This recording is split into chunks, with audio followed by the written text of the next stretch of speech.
All right, well, welcome everybody. Thank you so much for joining us today. You can hear me now? Yeah, better? All right, perfect. So my name is Isabella Ruda. I'm the research coordinator on Spinal Spinal Ruda. And today we'll be focusing on the access issues to moving care for women who experience intimate partner violence. And we divided up the session to begin with a brief overview of the research study, and then we'll show a short video with some of the key research findings. And then we'll invite our incredible expert panelists to come to the front and join us.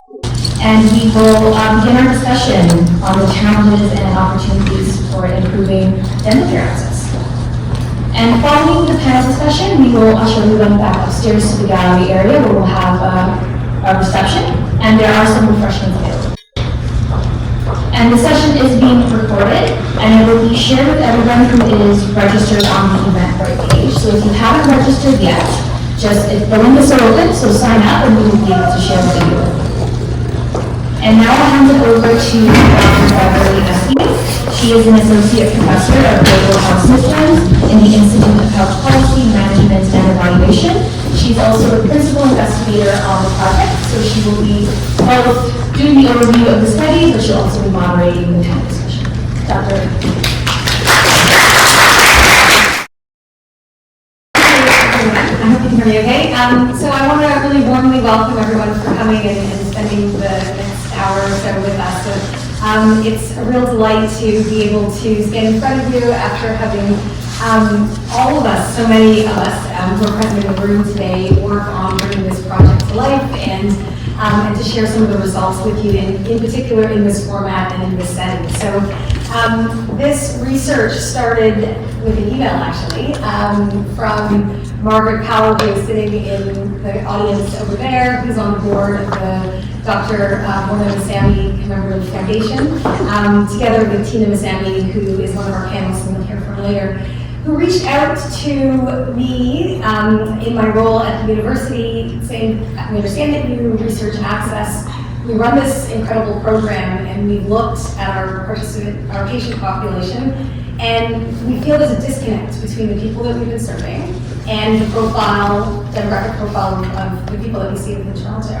And we don't want to know why. What are some of the issues that women are facing in terms of accessing dental care as a necessary support as going through their survivorship journey after experiencing violence? And so we built and co-created this project together with a number of interdisciplinary and incredible researchers and an advisory panel leading us along the way, which I'll show in a minute.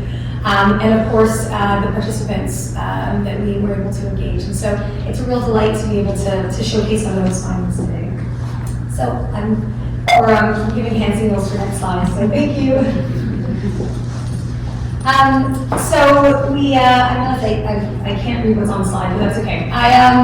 The focus, the topic, and this will be the title of in some version, the title of the research paper that will come to be from this work that will be published in the peer-reviewed literature in the near future, is really we were interested in understanding what some of the access experiences are to comprehensive dental care for racialized women in particular who are impacted by intimate partner violence. And as I mentioned, this really truly is a community partnership approach to research.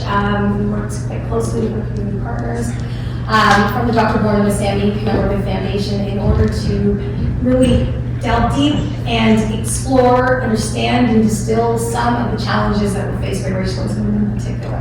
Next slide, please. I forgot you can't hear me. So this important starting place is to say that this work would not, we wouldn't be standing here today without this incredible collaborative approach to the research. The individuals named here have all played roles in this work, and I'm very grateful for their involvement. And of course, we're very grateful for the hodgepodge, I think I would say, of funding that we were able to put together to do the research, as well as to add an additional art space phase, which I'll speak to in a moment, and to this launch event to you today. So thank you very much. Okay, so what did we do? So we were interested in understanding what were the challenges that individuals faced, and in order to do that, we felt it was very important to prioritize during this directly from the individuals themselves. And so we were able to work with our partner to recruit a diverse sample, diverse experiences, diverse lived experiences of individuals who had some exposure to the program, and also those that did not have exposure to the program but had identified a need for dental care. And we engaged them in interviews, and they generously gave their time to speak to us about some of the challenges they faced, both identifying that they had a need, as well as trying to access and navigate services as part of their survivorship journey.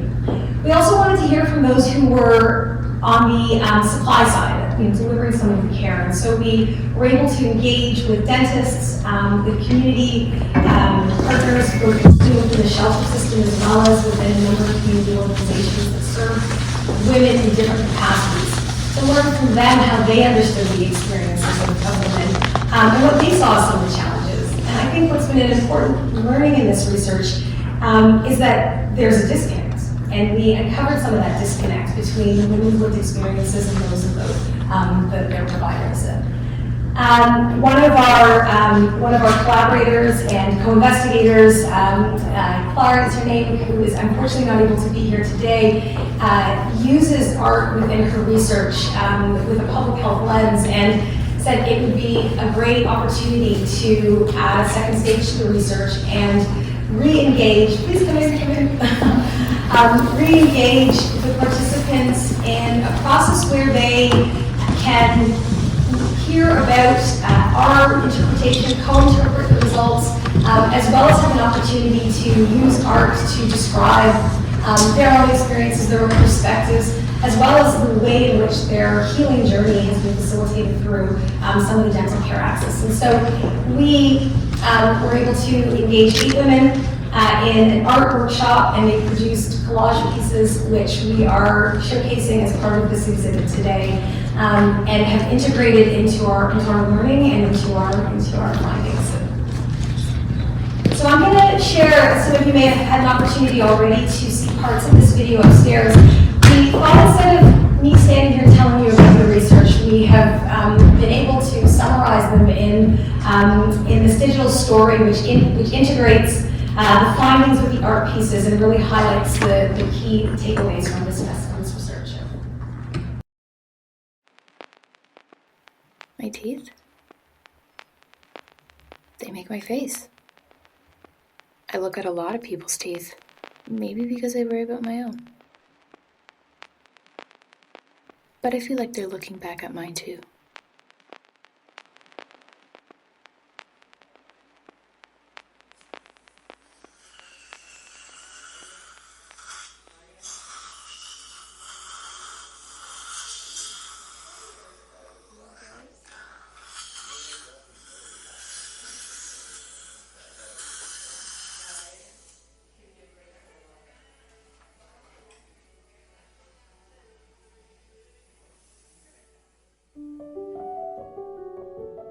You become a dentist or a doctor to help, not to cause more problems. Dentists, they treat you differently, talk to you differently, assess you differently. So yeah, I didn't want to go back. I felt little. I felt poor, like I was asking them to do something for me that I didn't deserve because I wasn't paying them. I didn't feel like I was treated like a human being. I felt like I'm less than them when I sit in that chair. They make me feel really stupid, like it was my fault or I'm over-exaggerating. No one really, took the time to be empathetic. I just remember getting looked up and down the whole time. You can feel when somebody doesn't like you or feel something about you. It didn't feel good to be there, but I knew I needed the treatment. The color of my skin has been one of the biggest barriers because they just think like you're stronger. I guess your body is more resilient to pain. They're wrong. They thought I was the abuser. Kept asking me what I did, and I'm like, what I did? I was in a really dark space. I was here, but I wasn't present. My teeth were the last thing on my mind. When it happened, it broke my teeth completely, and I only had money for one filling. They told me $3,600, and the government doesn't cover it. I said, oh my god, it's expensive. I can't do it. Repairing my teeth or buying groceries for my kids, clothes. What was I gonna do? I won't go for certain job interviews and stuff because I don't feel confident enough. I don't feel comfortable with my smile at all. Your ability to communicate with people, your confidence to get the job, or just being in group meetings. I don't want to speak. There's just so much that starts from the mouth. And if it's not addressed, well then it just multiplies into everything else. Ever since I got the surgery, my tooth doesn't hurt. My abscess is gone. My gums look healthier. I'm happier. Just having my smile back has restored my confidence and made me feel like I need to take my entire health back. I hope in the future that dental care would be more accessible to the people who need it, regardless of circumstances. And just being kind because, you don't know what people have gone through to get here. And we deserve help.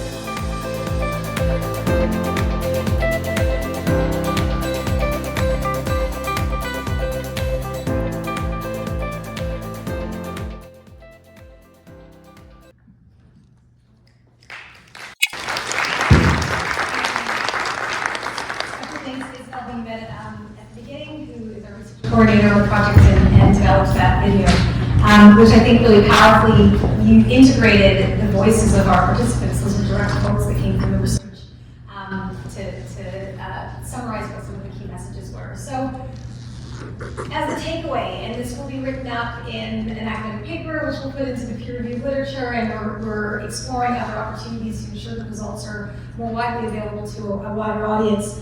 I quickly summarize that I think our issues can group together around a deeper understanding of the complexity of challenges faced by individuals as they navigate this journey through survivorship and this care that's often seen as fringe, but so integral to how they reintegrate back into their lives. And the pervasiveness of trauma and the ways in which trauma impacts experiences, utilization, and confidence to reintegrate. And that this becomes layered for racialized individuals who face the additional hurdles of systemic racism, language barriers, financial barriers, which was a real emphasis within the research. But I think the important and hopeful piece from this work is that we were also able to identify areas that are working and some of what we framed here as solutions. So people really spoke to the importance of dedicated training protocols within dental care is the case here. So within dentistry education in particular, the importance of exposure to trauma, having the opportunity to be exposed to trauma-based care and how to deliver trauma-based care, and that positive experiences with dental professionals really enhanced women's confidence and well-being, both within the encounter and beyond. And importantly for us, as we take this walk away from this research, not walk away, as we move forward with this research, one of the important pieces that we learned is how important it is to think about the network of support that's available for individuals. So dental care sits as a silo, but really does have to be thought about as an integrated part of the long-term care that's available to survivors. Okay, so with that, I am going to invite our esteemed panelists to come up and join me. I am not going to read through each of the bios because that will take some time. And so what I'm going to invite you to do is to access their bios through the QR code there. So Rolani Clark, please join us. He served as a community liaison on this project and sat on our advisory committee. Sandy is a maxillofacial and sleep surgeon at the University of Toronto, and is the co-founder of the Dr. Born and Sandy Commemorative Foundation, and partner in this research. Megan McGregor is co-founder and executive director of Justice, also known as the Women's Center, and Dr. Sanjuka Mohanty is a general dentist practicing in the Greater Toronto area.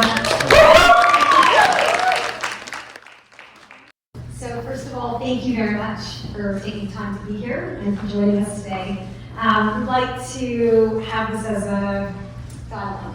Okay, so we are hoping to be in dialogue for about 30 minutes, 40 minutes, and then we'd love to hear from all of you. So please do have questions brewing, and have an opportunity to come to this question shortly. So access was our real driving motivation for this work. And all of you have different experiences within the systems of support and the ways in which you interact with individuals who have had exposures to violence in their lives. And so I wonder if we can just start with a discussion around how you understand the experiences that women face as they start to access the supports that are required. Thank you. This is on. May I just thank you, Dr. Esu, for this immense and extremely successful study. Without you, none of this would be possible. So I just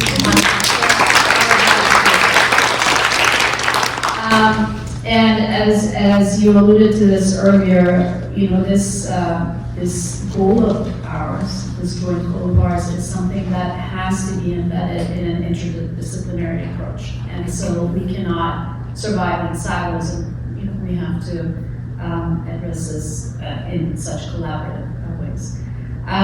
So having said that, I'm going to ask you to repeat your question. No problem. So I want us to start with an open discussion around access and how you understand some of the issues that women face as they come to your service, come to your clinic, to those that are experiencing or who have experienced sexually partner violence.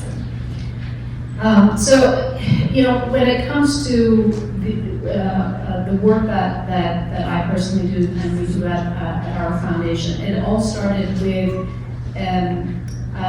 a concern and an understanding that for women, from adult women between the ages of 18 and 65, there were no services. There were no dental healthcare plans in Ontario. And so this started with a concern about, okay, well, how do these women access care?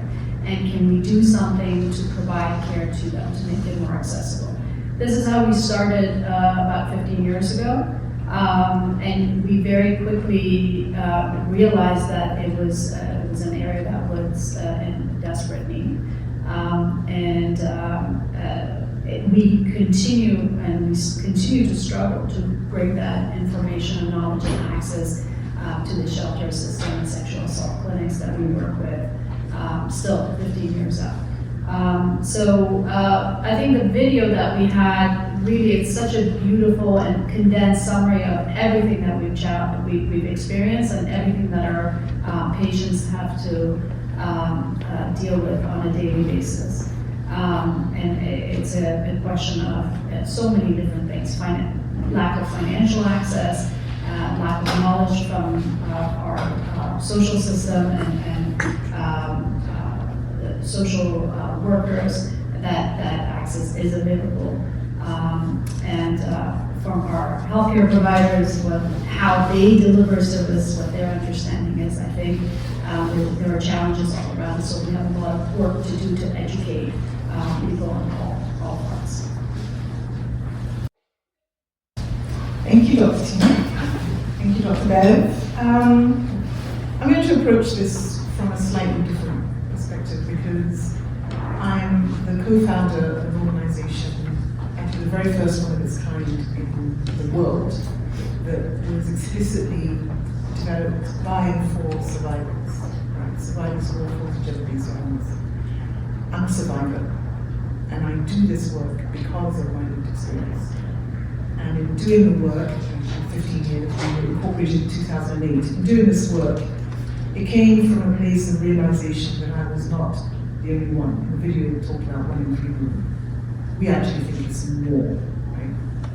But I was doing this work from a place of my own trauma and everything that I've lived through, and trying to figure out a way to help not just other survivors, but everybody that we meet on our human journey to better understand and therefore provide better support and care. So when you talk about socio or health and lack of access. And my focus is really on the experiences of the minoritized, the marginalized communities like Indigenous women, Black women, trans women, those living with a disability, those who are living in rural communities, the youth, the elderly, the marginalized. These individuals, when they experience gender-based violence, or specifically inter-partner violence, like you said, Bev, it's not just the violence, right, the personal, interpersonal violence. There is this whole systemic piece that layers on trauma. So the trauma from anti-Indigenous racism, trauma from anti-Black racism, that we're experiencing because of systemic, right, racism. And then you go to the services expecting care, expecting to be treated with kindness and compassion and humanity. And you find that the system workers are themselves racist.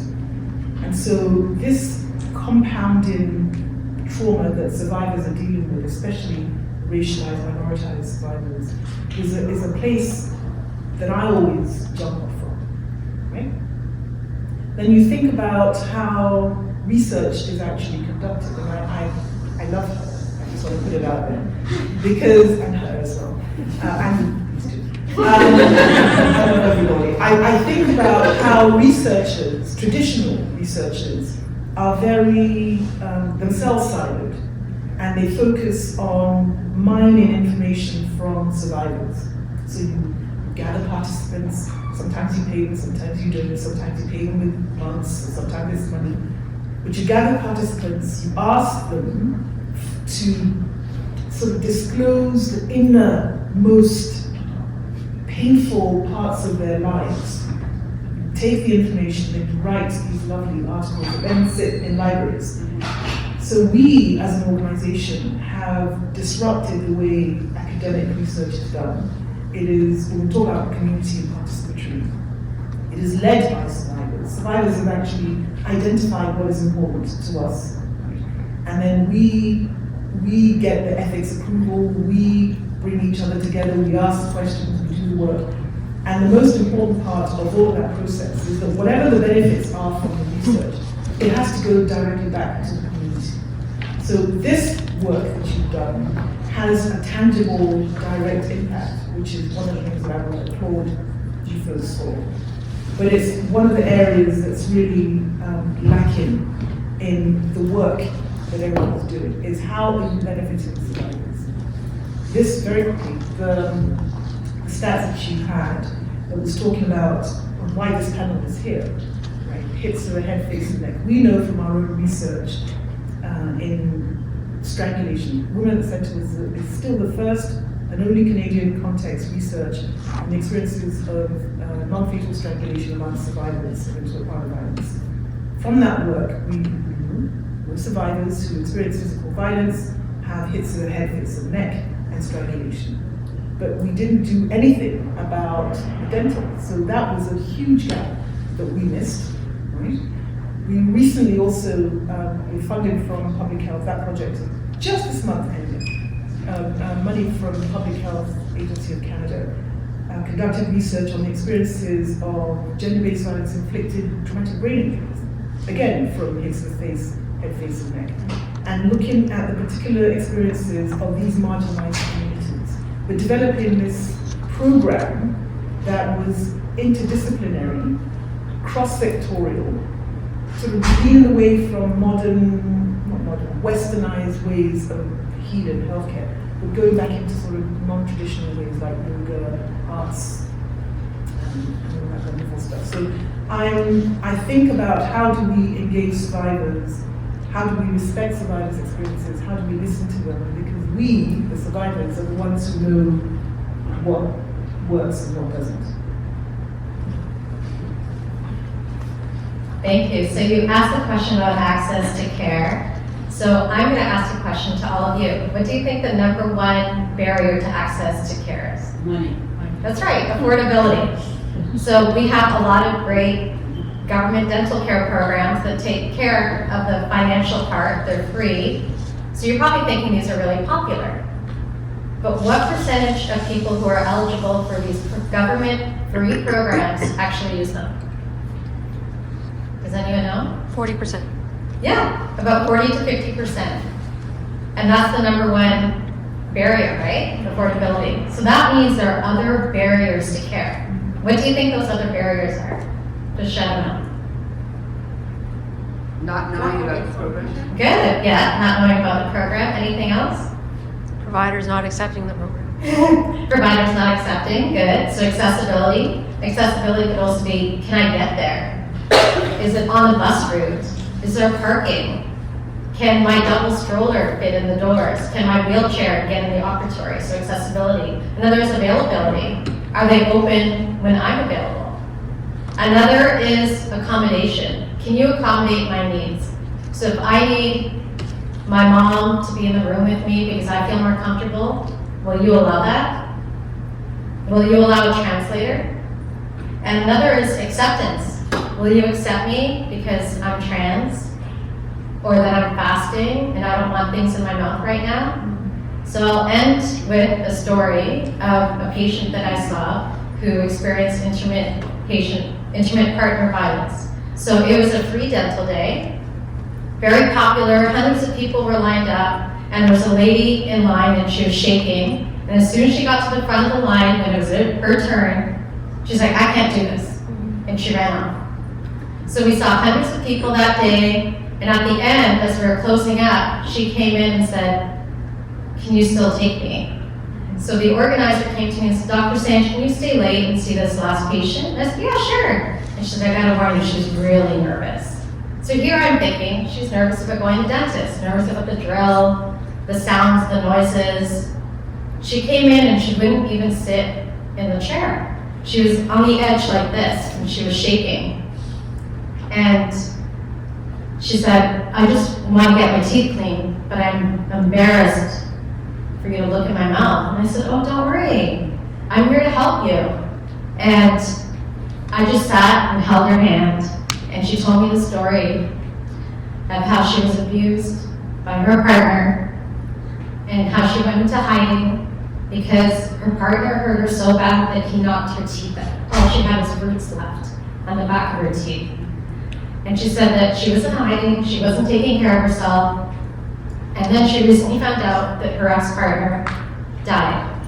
And she finally had the courage to come out of the darkness and start taking care of herself. And she wanted to take care of her teeth. And she said, can you just clean my front teeth? And I said, sure, that's what I'll do. And so she opened up her mouth, she opened up her heart, and she let me clean her front teeth. And at the end, she looked in the mirror and she smiled so big that I felt like I was gonna crack the mirror. And she's like, I can smile again. And then she had all those broken teeth that her partner did to her. And I said, you know, you should come back another day and we can address those teeth. They're broken so badly they have to be taken out. And she said, well, how can I replace those missing teeth? And here I'm thinking, you know, she doesn't have a lot of money. And I said, well, you can get a denture. And she said, well, what would you do? And I said, I would get implants. And she said, well, that's what I want. And I said, good for her, because I realized at that moment that I just didn't whiten her smile. I gave her self-worth back. And so at that moment, I realized that with all the skills that I learned in dentistry, the most important one I learned to do with my hands was to hold someone else's.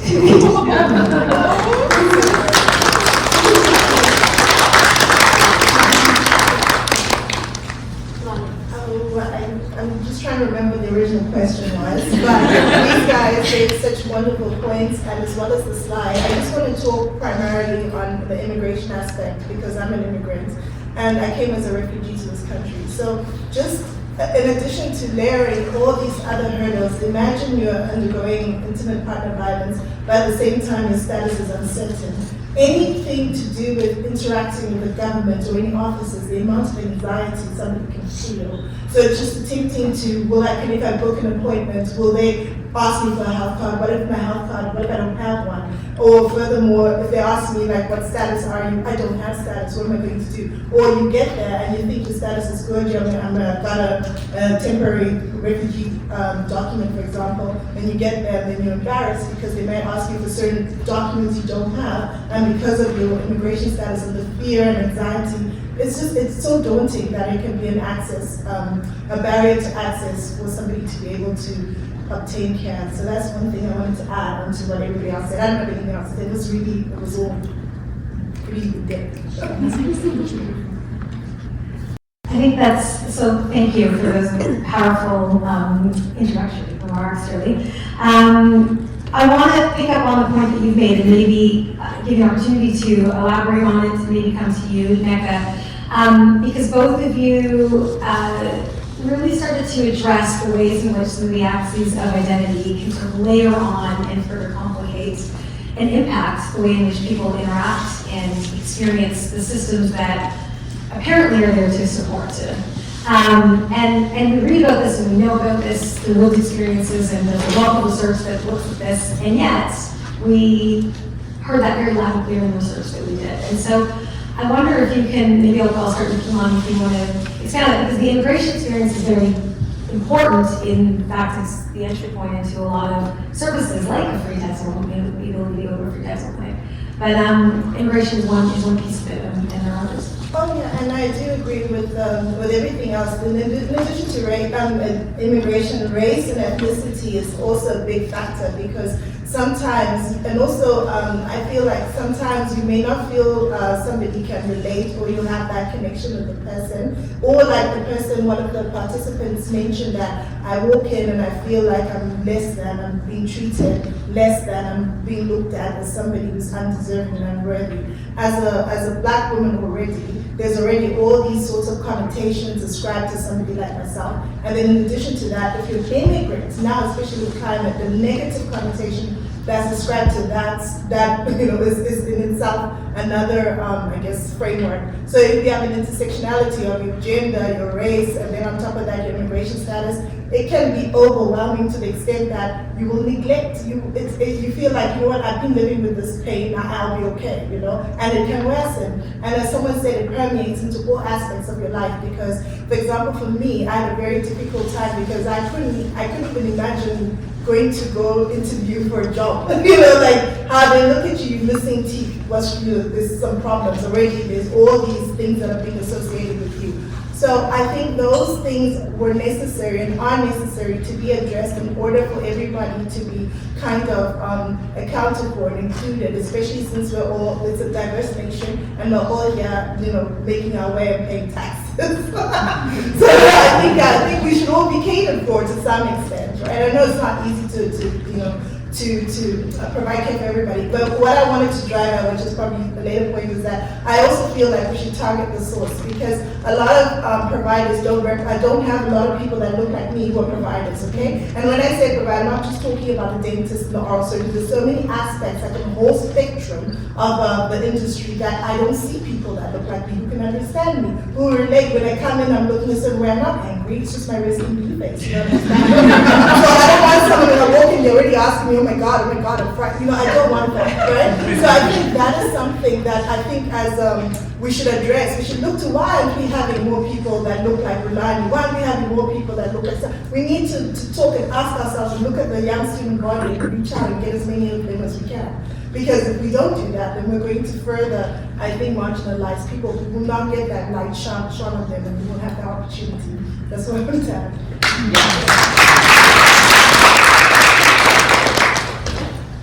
And of everything you said, I completely agree, as a black woman.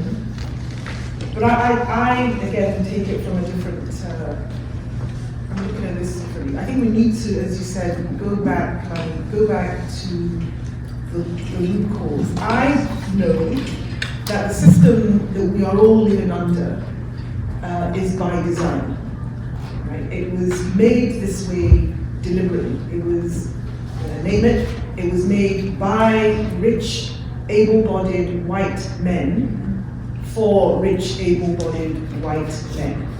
And anybody else I see in the audience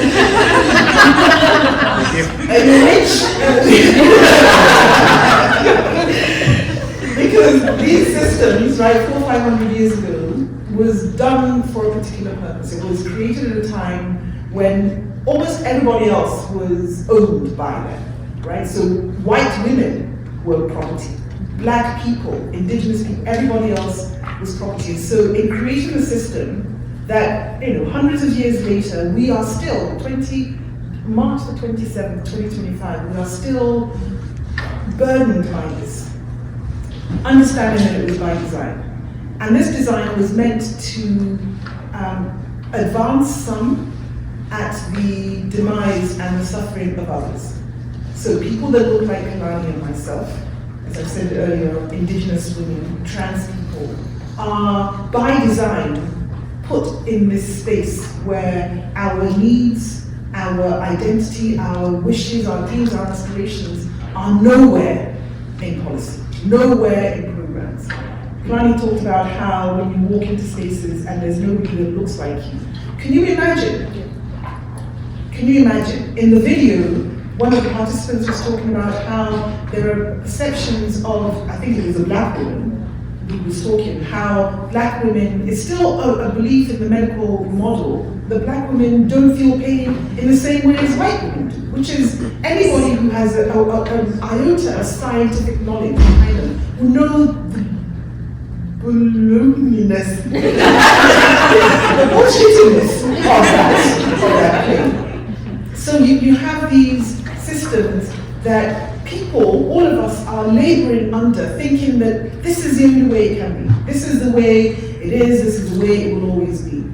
My thing, and as a black woman, who has a right to be angry, I have a right to be angry. In my anger though, I am here to disrupt that. Because I know that it was man-made, it could be remade. It could be unmade and made in ways that are more egalitarian, that are where white supremacy is based on hatred of. We can build systems that's based on love for, right? We can do things differently in a way where all of us who live in this world, all of us born of this planet, have equal rights, equal access, equal opportunities. That's the only way forward. Because I can tell you, anybody who's been watching the news and what's been happening across the border, the fear that that type of regime builds and instills in people, it's not a healthy way to live, people. And instead of living under that weight, all of us need to get on board in the advocacy, not just black women. All of us, white men, need to get in that system to disrupt it. I don't think I answered that.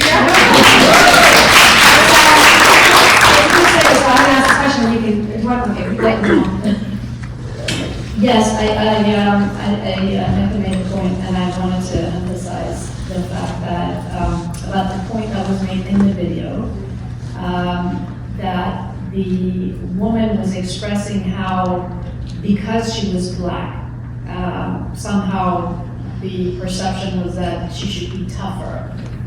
And there's a new evidence, new research that came out, where scientifically, they looked at how pain expression by patients were sort of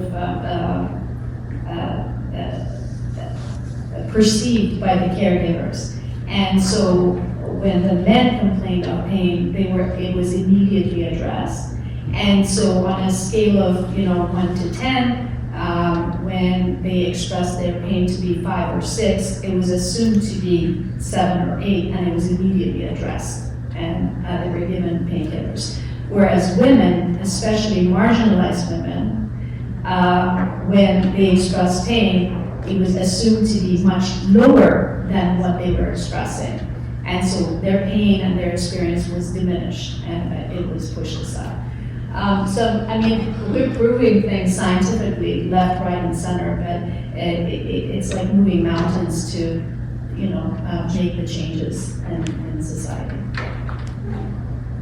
Yeah, and I mean, I think this research is not new, so I think this issue around the pain threshold in particular, but also the ways in which individuals experience and show up in systems. And yet, I think our research is not the first to show that from a provider perspective, there's sort of a lack of awareness. And so I want to turn to dental care and ask, maybe I'll start with you, Sandra, and then go to you, Tina. If we think in the context of the dental system, what role can dentists play, and that includes the education and systems of support, what role can they play in starting to dismantle some of these structural and systemic issues? The issues are so great, we all have a role to play, and so I wonder if we can spend a little bit of time making this difference. Thank you, Dr. Bev. So one of the things is to join Tina's group, Restoring Smiles, to help people facing intimate partner violence. Another thing is to accept government-sponsored dental programs. They are voluntary. So the people who really need it are the ones who are applying, and if they come to your door with help, to accept them. The other is to realize there's a difference between equality and equity. Equality is like, hey, I come in with a 8-slice piece of pizza, I'm gonna give one to each of the 8 people. Whereas equity means that, okay, the person who's hungry, I'm gonna give them more. And the person who just ate, well, they're not gonna get any pizza. So we do have to spend more time with people who need it. And we have to not treat everyone the same. If someone, like that patient I talked about, just wants her front teeth cleaned, that's all we're gonna do. And we're gonna spend most of that time just, building that trust.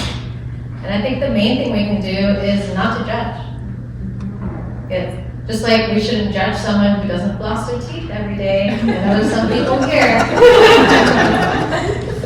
We shouldn't judge people who don't go to the dentist every 6 months, because there are definitely reasons why.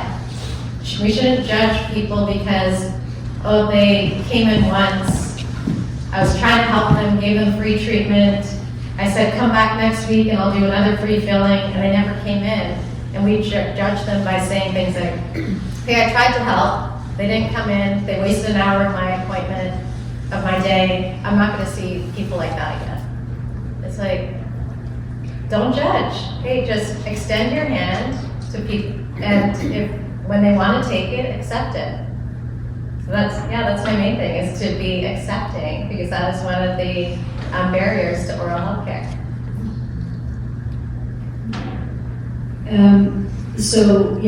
That's a very important point that you just brought up, and I just want to draw some parallels in medicine.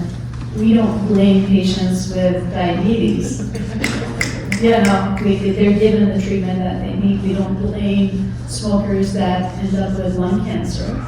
Why are we judging people for having, these experiences and being unable to obtain the care that they need? So, as far as dental healthcare is involved, I want to point out that I'm really happy and thrilled about the Canadian Dental Care Plan. And I think it is one of the biggest accomplishments of, the previous government. One of the scientific advisors on your research, Dr. Carlos Cunone, was an advisor for the Senate for this program, and I think it is the best thing that has happened in oral health care in Canada, and I personally am very proud of it. So essentially it socializes dental health care. So that will go very far in bringing care to populations such as, our patient population, gender-based violence, intimate partner violence. The other things that are important for us as educators to do, number one, teach the importance of community service. I have my amazing students here, Gazelle and Bull. It's important for them from early on to be involved in community service and realize that the value and the reward that it also brings back. Number three, I'm really saddened that we have 11 dental schools in Canada and not a single one of them is teaching trauma-informed care. And so, going back to 15 years ago when I asked Margaret Cowell, our psychosocial advisor, she's her board member at the Cornelia Sammy Foundation, she's been telling me this for 15 years, Tina, you gotta teach trauma-informed care. And so we finally started bringing that to our care providers because there was a lot of judgment amongst our care providers, and there was a lot of resistance or lack of understanding. It's amazing that when our practitioners learned and started implementing trauma-informed care, it wasn't just for this patient population, it's for all their patients. So this is really important. In medicine, in dentistry, in healthcare, it's really important to have that knowledge. I think that at a undergraduate level, we need to start teaching this in medical schools and dental schools, how to recognize problems and how to, we're here to take care of people, right? And so that means that sometimes, despite how many people are waiting in your waiting room, you need to sit down and get to the bottom of it and treat, the individual behind the problem. Can I just add something? I think it's more than teaching trauma-informed care. I think dentistry faculty, social work does it, law should do it. Every profession should be teaching something about gender-based violence, because no matter what your job, banking, right? No matter what your job, you are going to meet a survivor or somebody who's caused harm, or a perpetrator.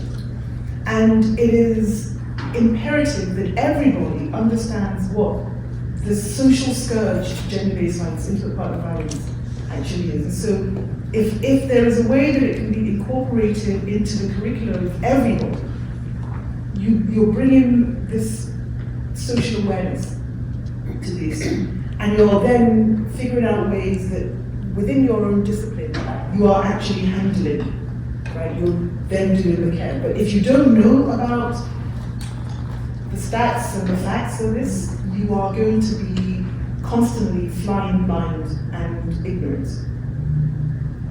Yeah, I think that's such an important point when we look at stats like 1 in 3 women, which you're right, new data are coming out very soon that suggest that actually the number of survivors globally is far greater than 1 in 3 women.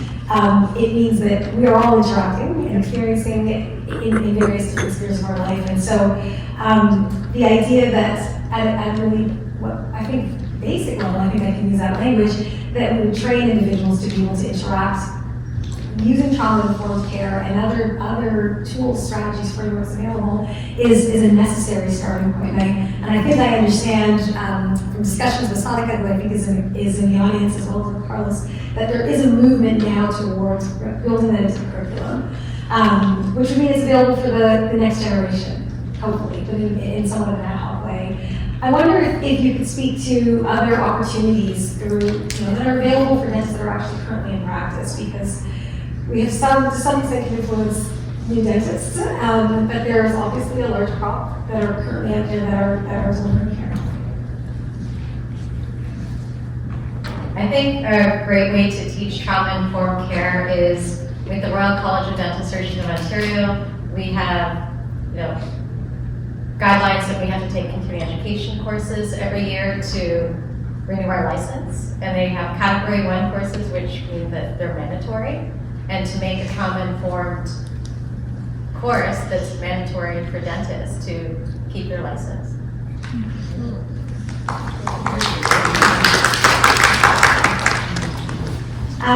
So we talked a little bit about better integration of services. So this is not just about dental care as a siloed piece and presenting for housing supports and things.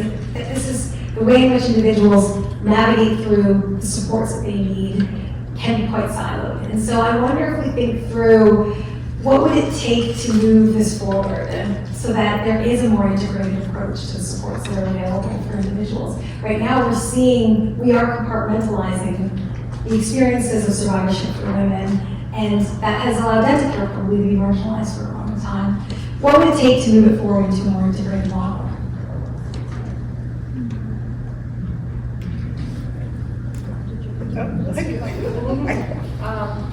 So,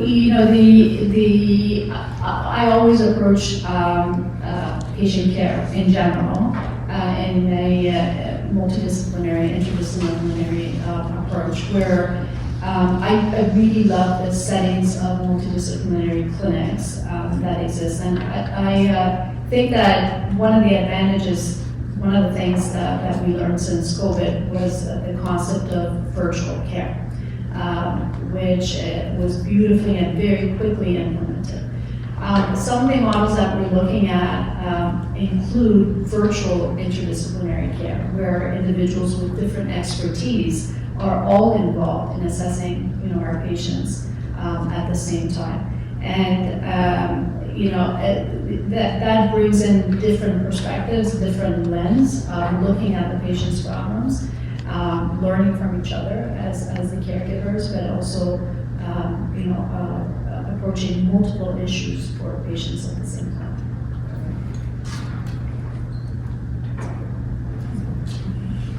We have, earlier I talked about the funding we received from Public Health Agency for really groundbreaking, transformative program for survivors of gender-based violence inflicted brain injury. And in that 3-year project, we approached the whole thing from this cross-sectoral, interdisciplinary, survivor-centered, survivor-led work. And from an understanding that, as you said, survivors are not facing our lives are not one issue lives. And there are many, many family law, criminal law, child welfare, immigration, Office of the Children's Law, you name it, right? Including work, our children, play dates, all of that stuff. It's multi-issue lives. And so to think that you can support a survivor with this individual siloed approach is a very misguided way, and it's been the way it's been done for generations, decades. So for us, we use this interdisciplinary, collaborative approach where we brought in academics, we brought in people from the gender-based violence sector, from shelters, we brought in people from the brain injury world, right? Because they were dealing with survivors who have sustained hits to the head, face, and neck, not just football players and hockey and rugby, but little known fact, survivors of gender-based violence are 300%, don't quote me on this, but a lot more survivors of brain injury. There are a lot more survivors of brain injury walking around than there are football players. But all the money and attention tends to go to the men. Again, that by design. So for us, that cross-disciplinary, interdisciplinary, cross-collaborative approach was central. And to your point about systems navigation, we centered everything. We wrapped the survivor with a peer support person who helped them navigate systems. And the systems navigation was that anything that she needed, from housing, applying for ODSP, going to meetings with her lawyer, anything that she needed, our peer navigators were there with this individual. And that wraparound support that was then layered into the program, right? That had yoga, it had, what else? Occupational therapy, speech language. My team is in the house. Shout out to them. Music therapy. All of that was a way that we created this program that survivors themselves said was life-saving. It was transformative. So to me, it's a very simple, logical way to do the work. But people have not been doing the work in that simple and logical way. They've just sat in their silos. So to your point, we have to break the silos.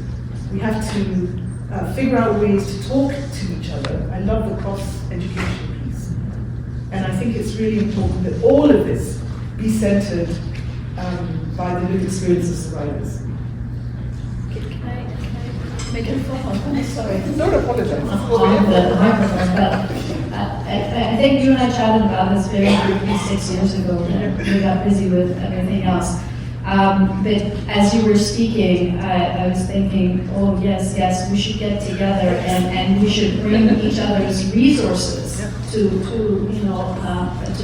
our, Also a brainstorming session. Yes.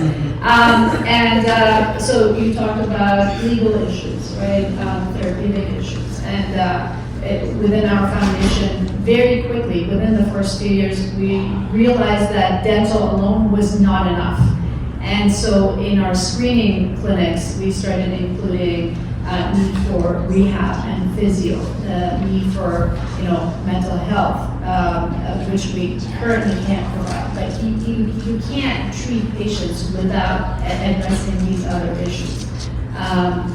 Things that are outside of coverage of our national public health.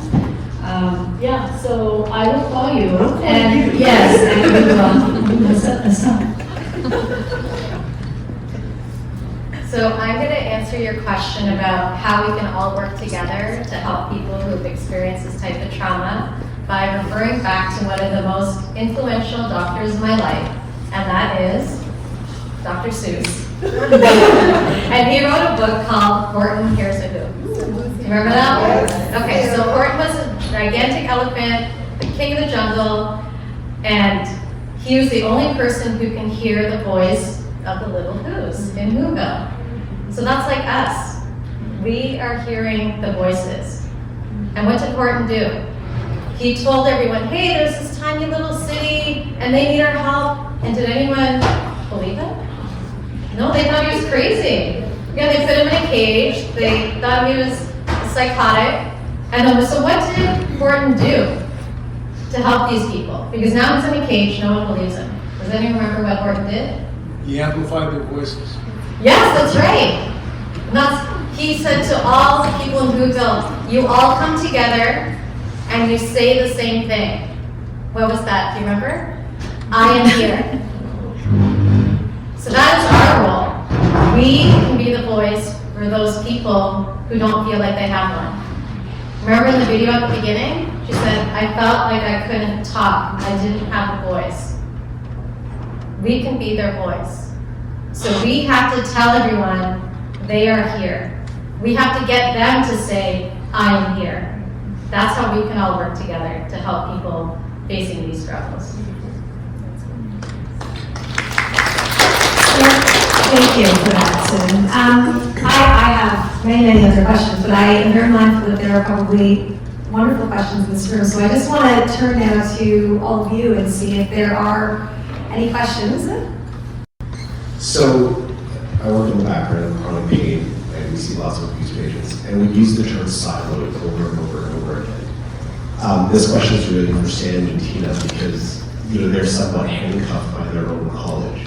Right? So during the pandemic, we were allowed to have dentists work in our chronic pain facilities where we actually had better access to multidisciplinary approach. But the fact of the matter is that the RCDSO does not allow dentists or dental specialists outside of government institution to work in a non-dental owned clinic.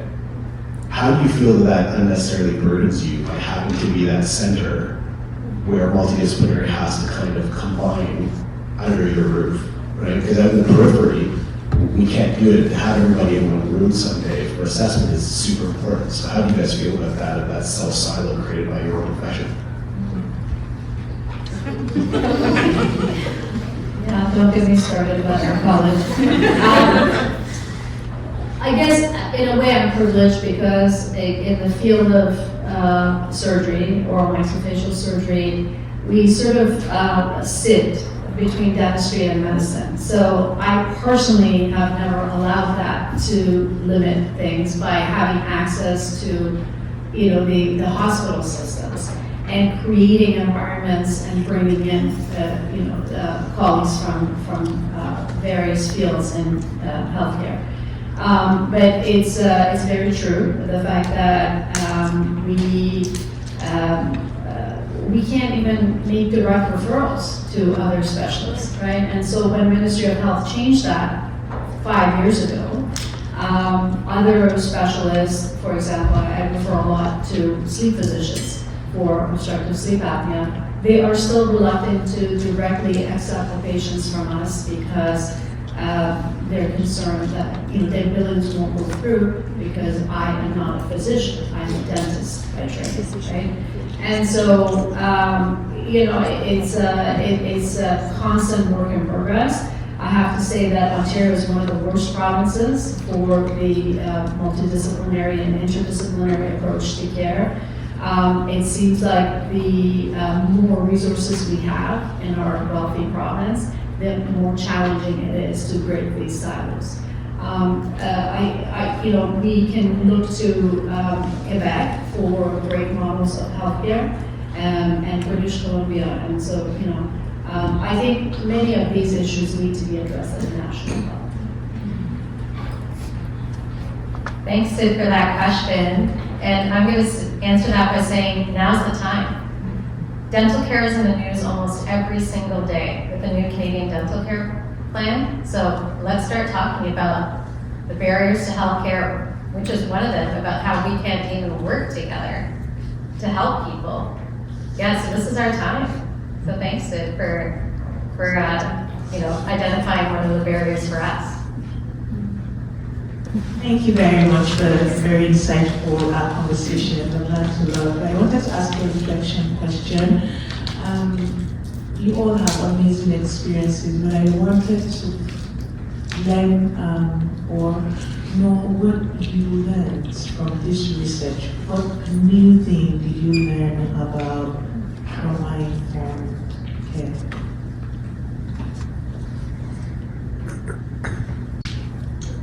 I wonder if that's a question for me.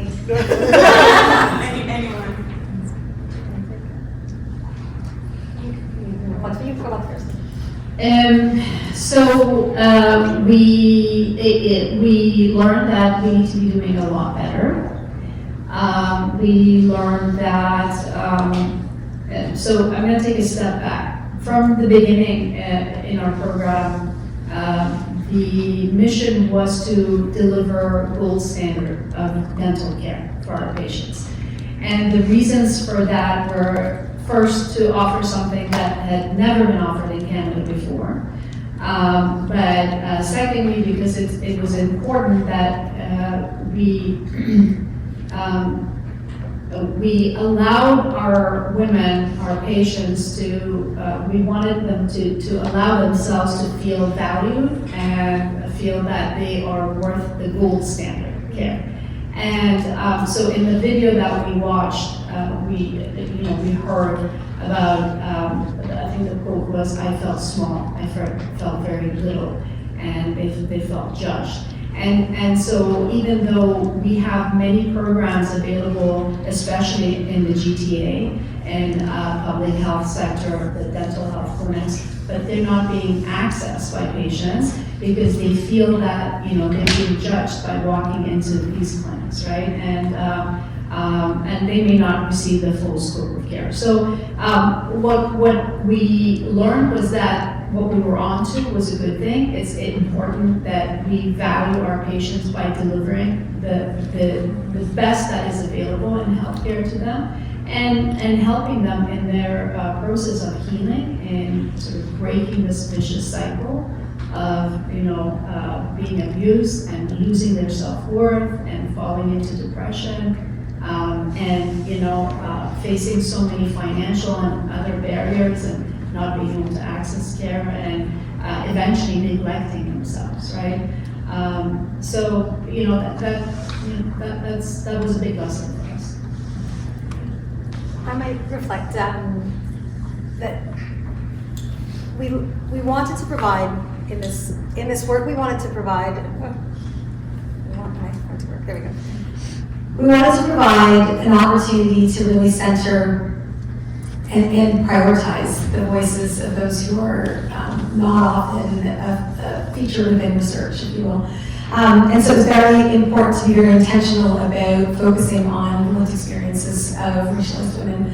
And what we learned from them is that their experiences navigating dental care and challenges that they face are common challenges across all aspects of the system. And many will say, well, that's not surprising. I think it was important to be able to distill that within the context of this work.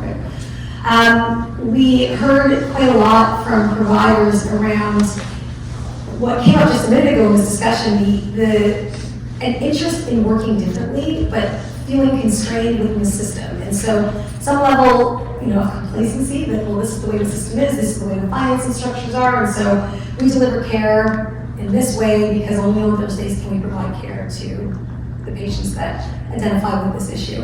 And so the funding structure and the policy structure was used as, this idea of by design to exclude people, but also used to kind of not push the boundaries of being able to do things differently. So I really liked your call to action around using this new dental care program as an opportunity to think about what is the flexibility within the system to actually deliver care differently so that we can break some of those silos down.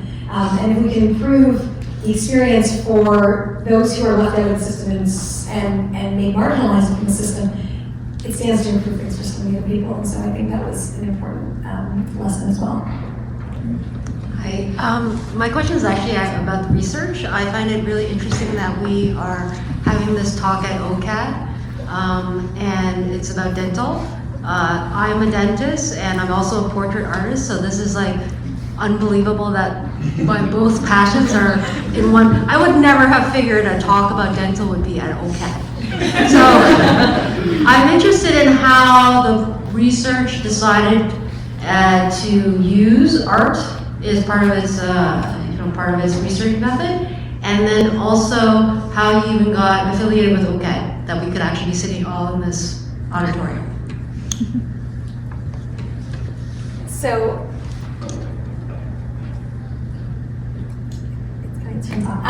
so I will admit that I am also very new to using art within research, and unfortunately our co-investigator who leads this work was not able to join. She's now based at Lakehead, and so wasn't able to come down. So it's to me a reflection of our commitment within the work and the ability to have the funding to be able to do this work, to work in an I think it's done. I will use my loud voice. To be able to have access to funding to do work in an interdisciplinary way. I am a health economist by training. I think about access and research access a lot, and I'm attracted to bringing in other methods to be able to understand. So this opportunity to bring art into it was really exciting and something that was quite new. So how did it come to be? It was that we had learned a lot from the interviews, and we were thinking through how do we identify an opportunity to re-engage the women, to learn together and understand and interpret together what we had learned through the interviews, and provide a space where they can reflect back on what they had learned and reflect further on their experiences and their reflections on their experience and how they see themselves through this journey. And art allowed that, and Hamaji is in the audience who leads these quite powerful community workshops in many different settings, but also in a research context, where it was a facilitated experience, I think is the way to describe it, where women were presented with materials and we included themes from the research, and it was a discussion and it happened all very organically.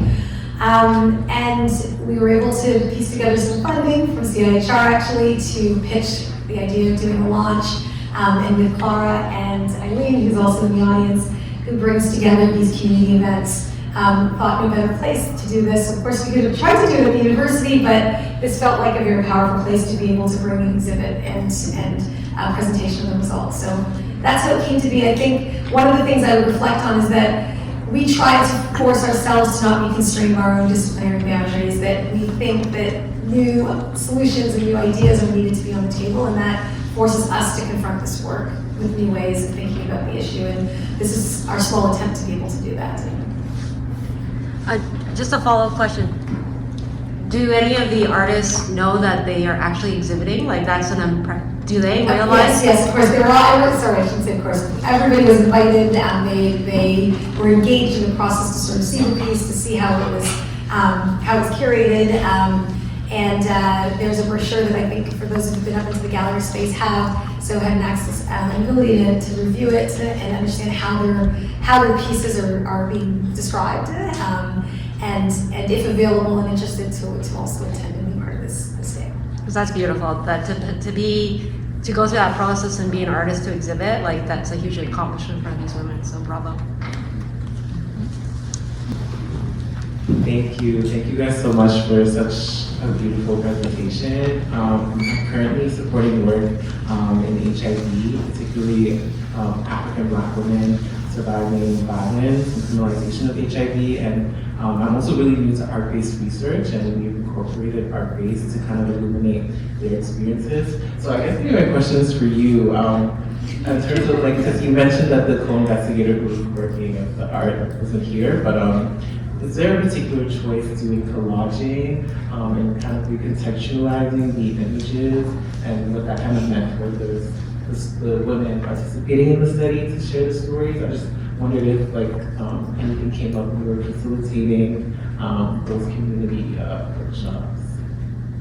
I wasn't prepared to take questions.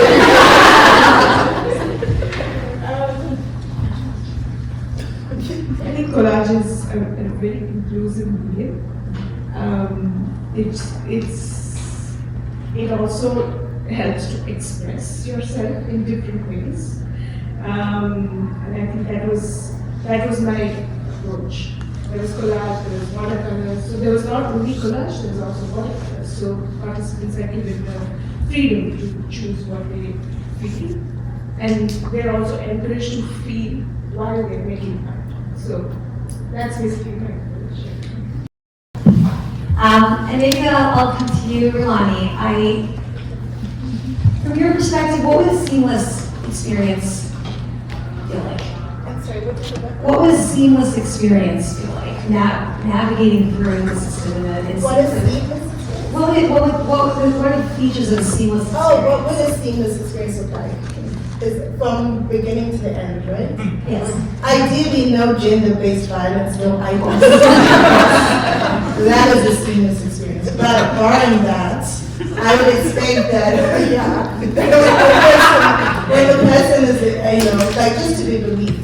That is the beginning of it. If we are not believed, then everything will, just like the person said, they thought I was over-exaggerating. They thought I was making it up. So just that alone is already a beginning to be a barrier, already a hurdle being put up. So if you're not even feeling empowered, people not believing your story, then that's going to deflate you. There's no way, there's a barrier already at the beginning. So I think whoever is the first point of contact, if it's the receptionist, whoever it is, just be accepting, open, non-judgmental, and just be welcoming. And it sounds like very simple things, but they seem to not be simple. Yeah, so I think that might be the first thing. And also hearing how they were discussing how their boards are restricting them on the doctors from being able to be cross-disciplinary, multidisciplinary, that is a big problem. And I think Neka mentioned the law. So I think that is a major thing that if you're going to cause action, maybe you should be looking to have legislation around that. And I think that would be, for me, a seamless experience to have legislation put in there that people are being trained to identify, to be able to provide trauma-based care. But in addition to that, whoever is involved in interacting with patients, and again, just human beings in general, where I work in our industry, I'm a contractor, so I'm a consultant. I'm not a full-time employee. I have to take mandatory courses all the time. And these mandatory courses they're not even IT related, no. They are related to, we just did one that was health and wellness, So, also just disability awareness, diversity and inclusion. We've had all these various, but we never had one that is talking about how you can empathize or support somebody who's going through something like this or identify it. So I think across the board, that would be something that would be helpful. Back to your question. So seamless would be no violence, but if there's that, then to at least have somebody believe that person. So if you go to a shelter, the shelter worker. If you go to the police person. If you go to the hospital worker. So anybody who's the first point of contact, is so crucial because that determines the narrative that goes forward. That's all.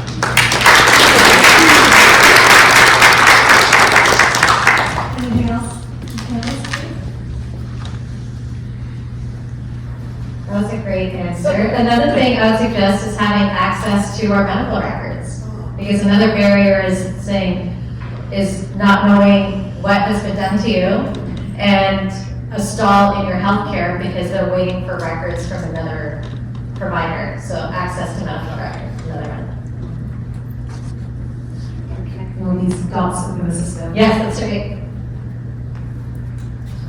I think about how we treat each other. How do you ignite somebody's empathy gene? Can you legislate it? Can you train it? Right? How do you get people to care? And sort of again go back to our shared humanity. How do you relate and see the suffering of somebody, another human being, whether they're in Gaza or in Glasgow? How do you see somebody's suffering and do it in a way where it's not because it's my daughter, it's my sister, but it's another human being, and it's somebody's daughter, somebody's sister. We've been in the organization thinking about how do we change attitudes and how do we, again, ignite this empathy gene. If anybody has the answer, but I think that's where we need to start, is back to compassion, right? Back to leading with love. One of our colleagues in Sonic Voice talks about how survivors who are engaged in advocacy, activism, frontline work, we do this work, it's hard work, but it's also heart work. So we think about heart work, whether you're a dentist, an academic, a police officer. How do you walk in the world caring for other human beings? Because digression, but very much on point. In January, we had our staff town hall, we called it. And I started the conversation with a video, some of you may have seen it, of Carl Sagan. It's called The Pale Blue Dot. Go home tonight and Google it. Where he talks about everybody that you've ever known, everybody that's been born up to date, was born on this planet. And everybody who has been involved in violence and wars and hatred, all of that is insignificant when you consider our place in the universe. We're insignificant. We're here for a very short period of time. What are you doing with that time? How are you treating other people? So I'm constantly leaning into kindness and compassion because I don't think, yes, I'm a lawyer, but I don't think the law solves very much. Medicine solves a lot, it doesn't solve all of it. But human kindness and compassion is, I think, where we all need to wake from and start our day from.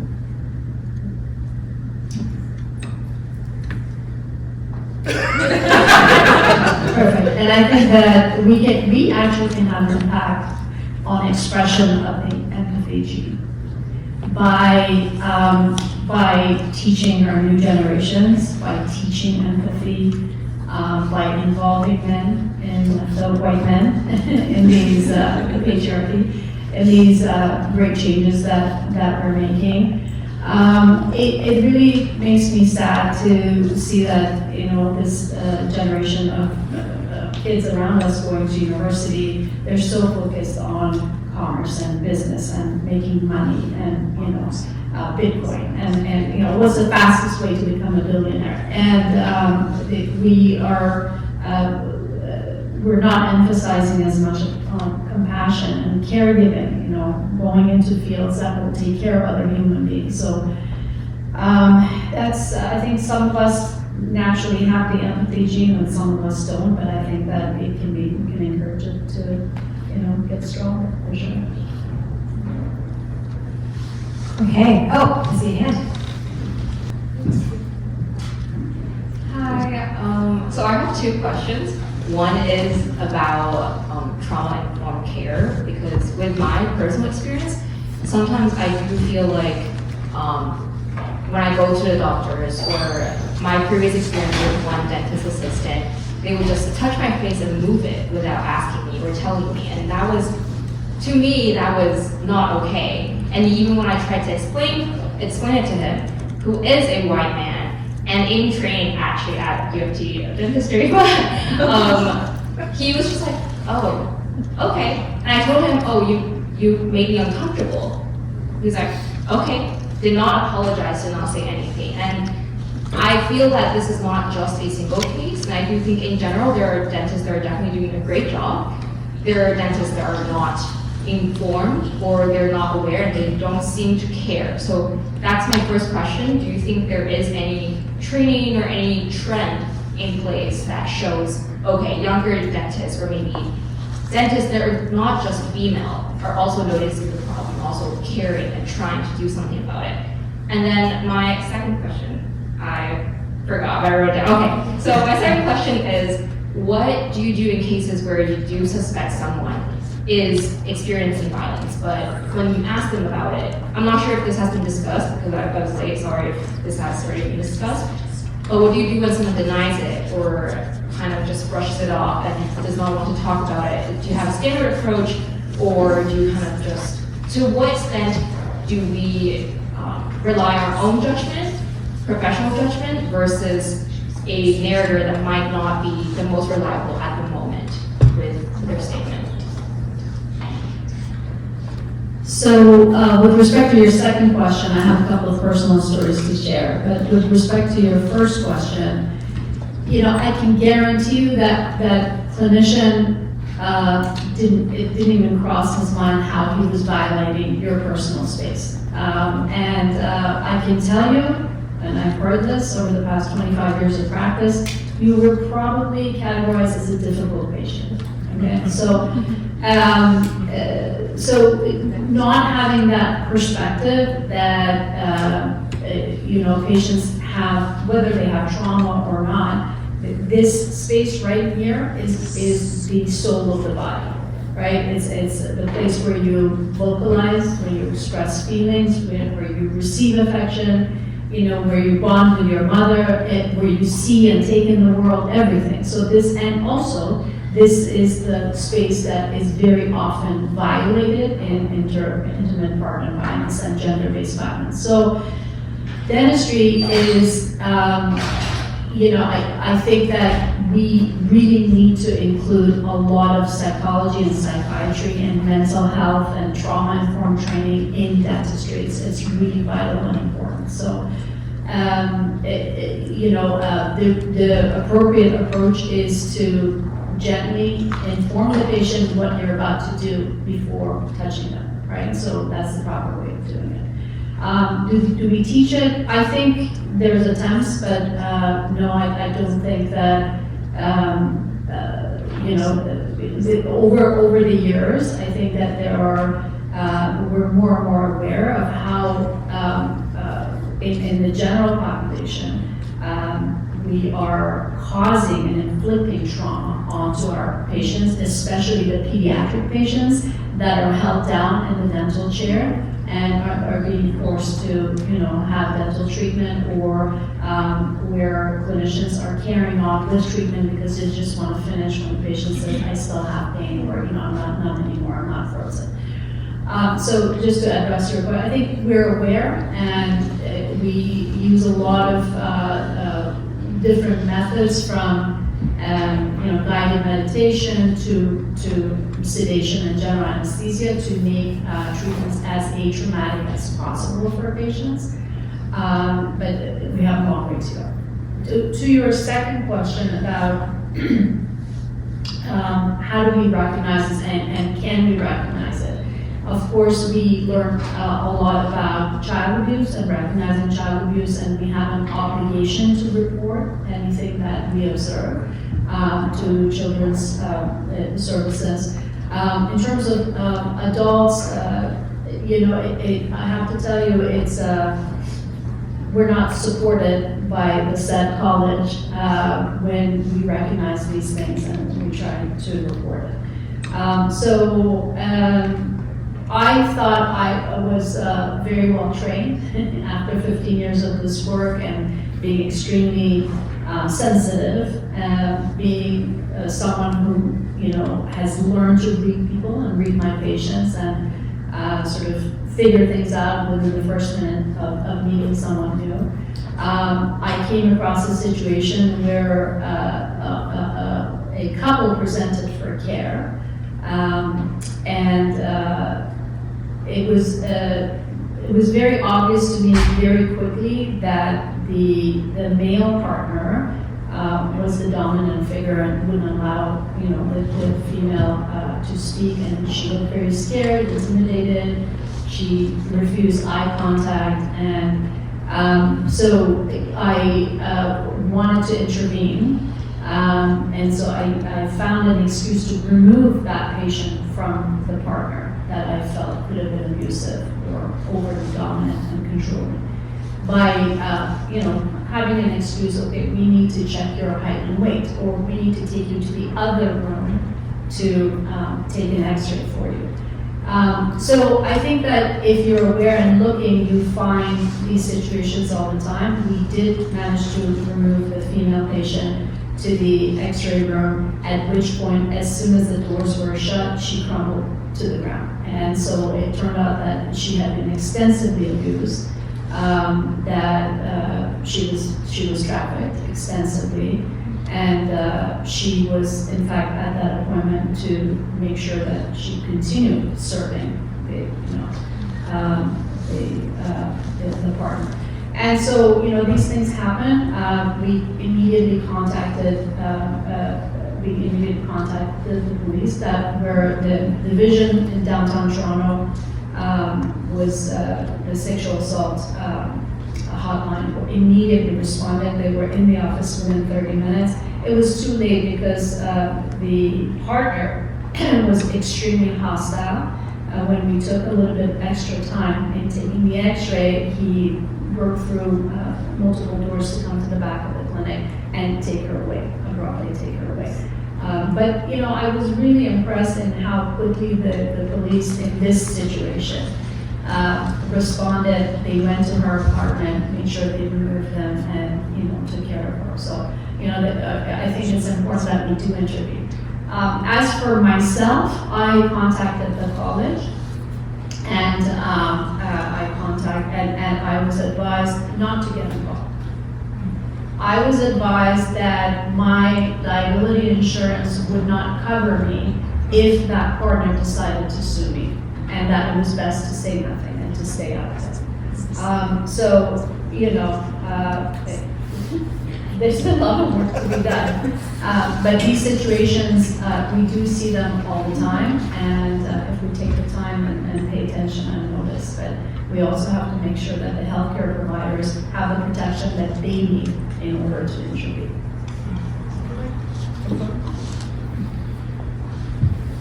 So I'm really sorry that that fellow went ahead without sense or acknowledging the trauma, because I'm just really saddened that you experienced that. The reality is that he is not alone, right? And the reality is, as Tina is saying, that this college has it seems like no will to intervene or to change anything. So practitioners like that will keep coming out and assaulting, because it is assaulting patients.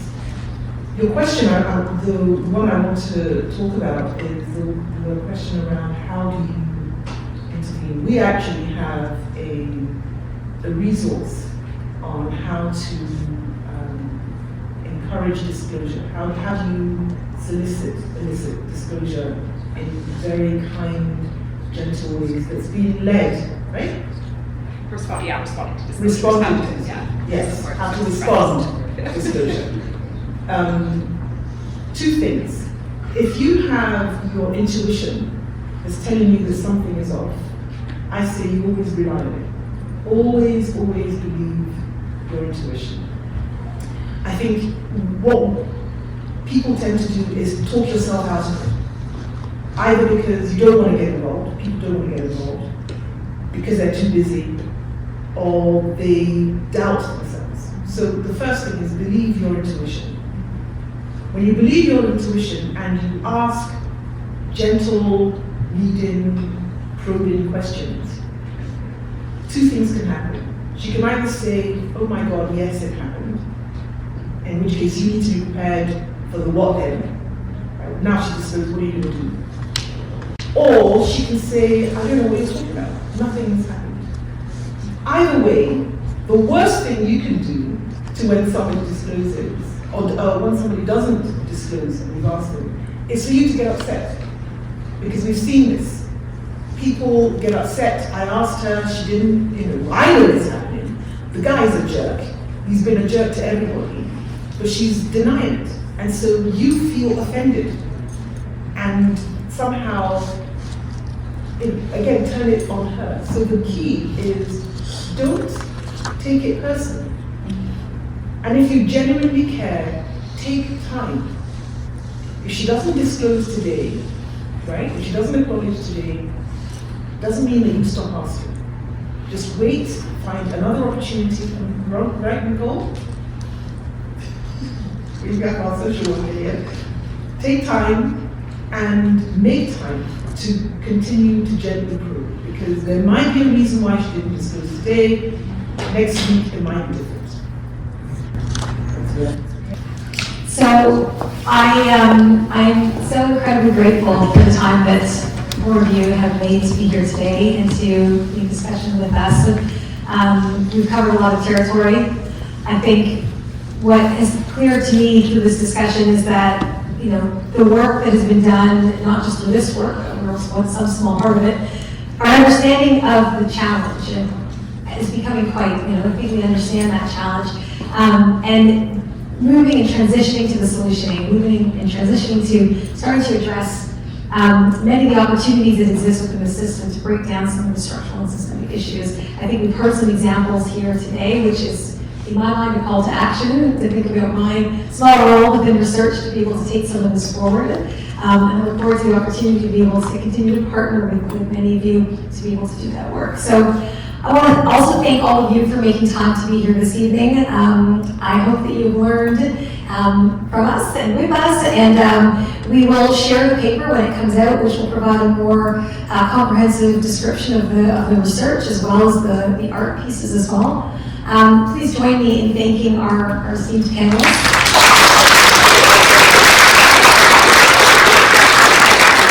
A very special thank you to Isabel, who at the beginning for all of you back to the second floor to network as well as to enjoy some light refreshments and the art pieces as well. Thank you.